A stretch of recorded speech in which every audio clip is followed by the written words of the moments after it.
On y va. Numéro 2. Il dit que je ne veux plus chercher des problèmes. Mais tu restes seulement comme ça là.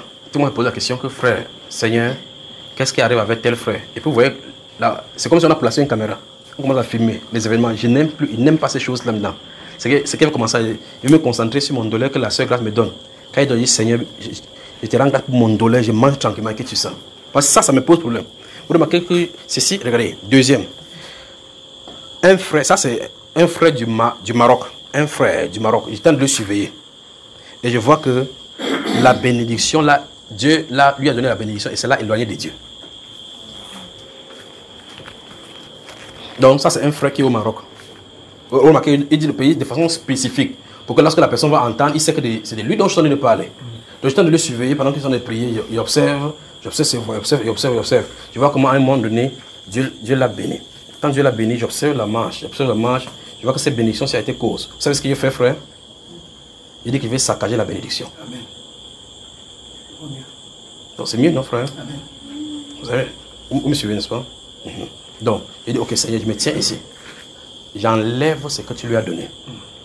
Pour qu'il revienne. Comme ça, quand il va revenir, Djangalandjougou, comme nous, comme ça, là, il va entendre la voix de Dieu, pas vrai? Vous vous souvenez, une année, j'ai parlé d'un frère ici qui avait la voiture, il priait. Et puis, quand il est venu me rendre visite pour la première fois, il était avec mon épouse, j'observe comme ça, là.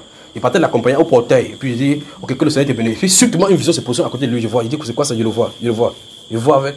La situation qu'il me racontait précédemment, avec les problèmes qu'il vivait, c'était totalement différent avec le scénario qu'il venait voir en quelques secondes. Et puis, je vois ce scénario se dérouler. Il dit, il te voit avec une voiture. Il est calé debout comme ça, avec ses deux mains comme ça, là. J'imagine que c'est le moment là, il dit que. J'espère que celui-ci là. Vous savez, c'est que quand on te dit quelque chose qui est contraire avec ce que tu viens de voir, puis le voir. Puis quelques mois plus tard, le voici avec la voiture. Mon frère, tu es où? Je suis à Kribé. Mon frère, tu es où? Je suis. Ah bon? Il dit oui. Je suis revenu dans la vie. Comment frère? Comment tu vas? J'ai appelé les frères partout. Il dit que vous avez vu ces frères, c'est oui. Enlevons ce qu'il y a. On est allé. On a fait les incantations.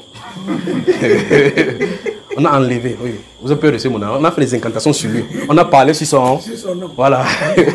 On a parlé sur son nom. Quelques jours après, ça a commencé. Les gens te sont sortis. Vous savez de qui ils sont de parler, n'est-ce pas? Oui. Et il a gardé la voiture. Un de ceux jours, vous passez à l'opon, vous voyez la voiture garée là-bas. Il passe sur le pont, il voit la voiture. Il dit, voilà, retirer là-bas. Il fait, il dit, bon, bonjour mon frère, oui. En passant à route, j'ai vu ta voiture là-bas. Il dit que la voiture est tombée en pas là-bas. Aucun mécanicien ne veut plus arranger. Je viens encore vers lui, il dit, mais ce serait mieux de vendre ça en pièces détachées. Que ce serait mieux de vendre en pièces détachées. Il croit que c'est une suggestion que c'est de lui donner. Il dit que non, pièces détachées, je vais retaper ça. On avait enlevé. Donc celui-ci, vous riez comme ça. J'ai pris. Dans la pauvreté, on cherche mieux Dieu. Vous voyez, c'est pour ça que le psalmiste a dit qu'il ne faut pas qu'il donne trop. Pour que dans la personne qui dit comme ça, c'est un riche. Hein? Il dit qu'il ne donne pas trop, il lui donne ce qui est nécessaire pour lui pour vivre. Il ne faut pas que dans l'abondance. Ok, et que dans la disette aussi, il ne pas voler. Donc il veut le juste milieu. Mais la Bible nous déclare que si nous avons la nourriture et le vêtement, cela ne suffit. Donc ce frère-ci, son cas, il est réglé. D'accord. Donc vous entrez seulement de l'autre côté là-bas, vous regardez sa position. Et puis vous arrachez ça entre ses mains. Quand vous arrachez ça entre ses mains là-bas, ce qui se passe sur la terre, c'est que là où les portes étaient ouvertes, tu vois que quelqu'un te donne une promesse que viens demain, tu as telle chose. Jusqu'à ce que tout est clair. Tu viens le lendemain comme ça, la personne dit ouais, c'est que je voulais te faire. Nous avons traité ça en haut là-bas. La personne dit que ouais, c'est la marche, il y a la tête de Macaro, le front de Mbunga. Bon, maintenant quand ceci va se réaliser, c'est bientôt là.